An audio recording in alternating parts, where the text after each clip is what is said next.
First it was endless war. Now they want endless war on COVID.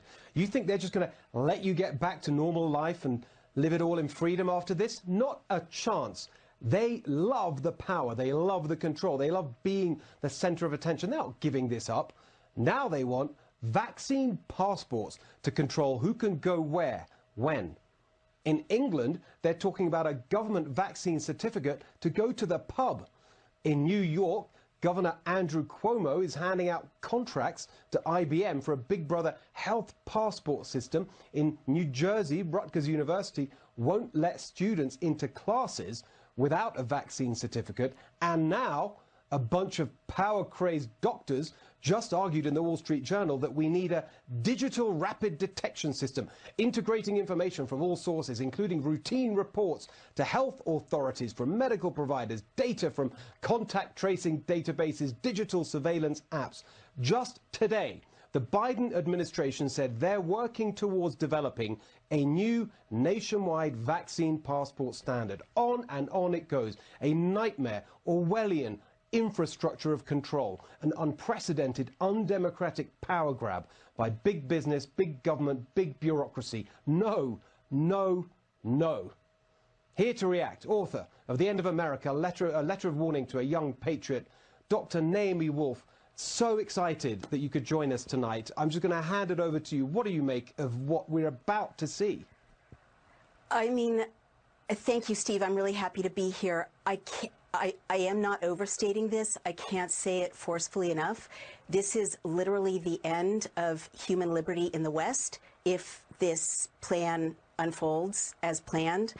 Vaccine passport sounds like a fine thing if you don't understand what those platforms can do.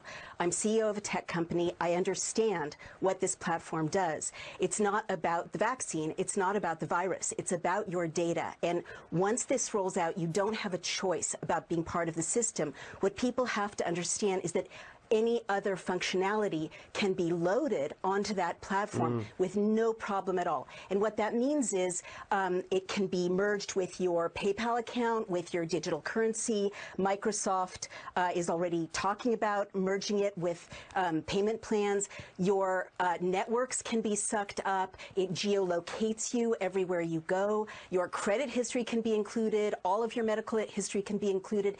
This has already happened in Israel. Yeah. And 6 months later, we're hearing from activists that it's a two-tier society and that basically activists are ostracized and surveilled continually. It's the end of civil society, and they're trying to roll it out around the world. And it is absolutely so much more than a vaccine pass. I cannot stress enough that it has the power to turn off your life or to turn on your life, to let you engage in society or be marginalized. And by the way, the last thing I'll say, IBM has a horrible history with Nazi Germany. Its subsidiary created a kind of precursor of this with punch cards that allowed the Nazis to keep lists of, again, a two-tiered society, Aryan and Jew, in such a way that they could round up Jews, round up dissidents, round up opposition leaders very, very quickly. It's catastrophic. It cannot be allowed to continue. Wow, that was so powerful, such great information, and so important for us to understand. And you really made me see it in its proper context. And the other thing it reminds me of course, is the Chinese regime today and the social credit system that they're using for exactly the kind of purposes that you're describing. Let's talk about how to fight this. I mean, we're completely in agreement about how appalling this is. What do you think we can do? Well, you're exactly right, Steve, to mention China. I mean, how do you keep 1 billion people under the thumb of a totalitarian regime? The CCP can find any dissident within 5 minutes, and that can happen here literally within months.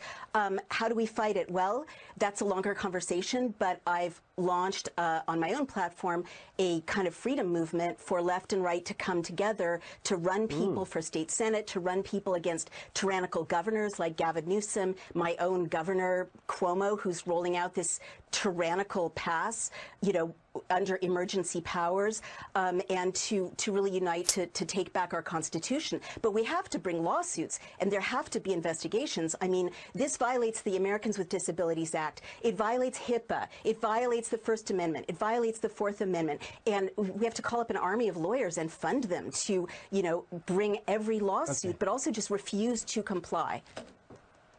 This is brilliant. I'm so excited to hear you speak. Okay, this will be a longer conversation. I would love to have you back, and let's get really into it, because this is serious. This is coming down. Just as we reported just today, the Biden administration is moving forward with this, so we've got to fight it. Dr. Naomi, thank you so much. We'll see you soon. Thank you so much. Thank you.